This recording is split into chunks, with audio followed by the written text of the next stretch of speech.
Hello artists, so I want to go over how you can create your own superhero mask or headdress. So I'm going to show you a couple different things you can do and a couple examples of things I've already done.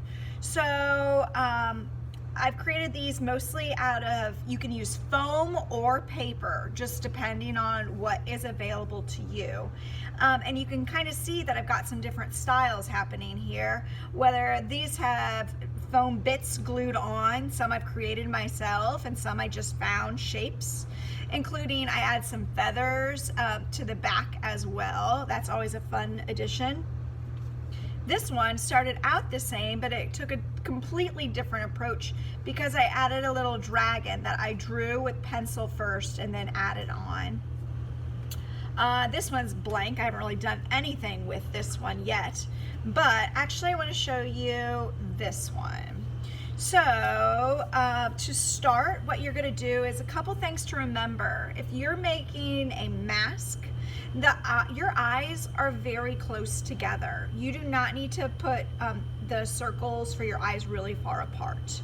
So actually, my recommendation, this has two different sides, but I'm going to work on the white side so you can see better, is to fold everything you do in half. And knowing that the folded area is the nose, and I can go ahead and make my circle for my eye, open it. To get this out, do not stab it. That is dangerous. Instead, you're gonna pinch, make a cut, open it, and now you have a cut in there, and it's easier to stick your scissors through, and you could start cutting out your shape.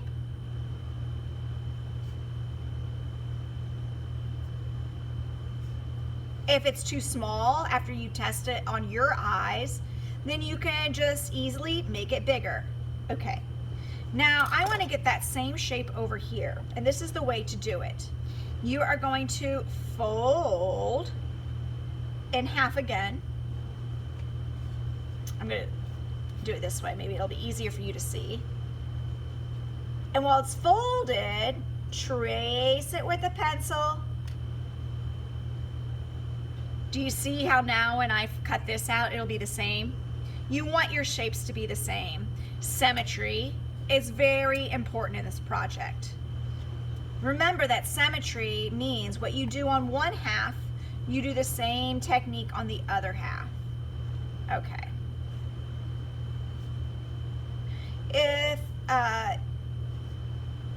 Hold on a second. Okay. One other thing that you might notice in these ones is that I cut a loop right here for your nose to make it more comfortable. But actually, I'm not gonna have this one stay a mask. I'm gonna turn this one into a headdress. So something that goes around your forehead. So I'm gonna completely change this shape. And whatever I do to one side, I'm gonna make sure I do the same to the other side.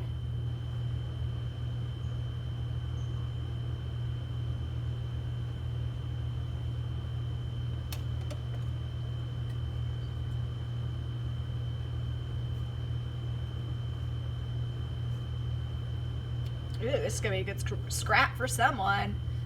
They're gonna have a pre-made mask, those lucky ducks. Kind of fun too, because it'll be like this too. It almost looks like old-fashioned sunglasses. All right, so this is actually what I'm more interested in though. I want to again turn this into a headdress. So I want to keep it as a spike here. I'm just making designs.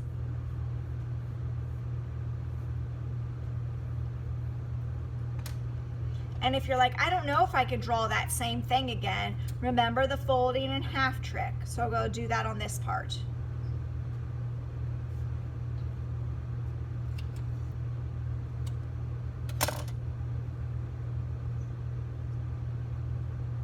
I can trace it so I can cut it out again. And that way I make the same type of thing on both sides. Again, that's called symmetry. I'm trying to keep it pretty beefy on the very ends. because I'm going to need those ends when I attach my string. Now, if you're going to glue paper to this, then a glue stick works the best. But think about what you're going to add to your pieces. Maybe if you're going to add things like foam shapes, it's a good idea to use the liquid glue, for instance. Trying to find some shapes that are similar, and it looks like I picked out mostly things that are different. Well, here's 2 green bits. But again, I can glue it like this, trying to make it the same. I could keep changing it so I could add more and more details. Now, the problem with liquid glue is it's not going to be dry right now, so you're not going to be able to wear it today. However, if you're just using paper and you're using glue sticks, you probably could wear it today. So I'm going to again pretend that I'm adding all of these fun bits, but I'm not actually gluing because I'm just playing right now, seeing where things would look the best. And again, this would go around my eyes. Okay, so when you're ready though, and you could do this step before, I'm going to go ahead and attach my sides. And I do have a few hints with that I think will really help you. One is when you're using a hole puncher, try to slide your paper or whatever it is all the way as far as you can.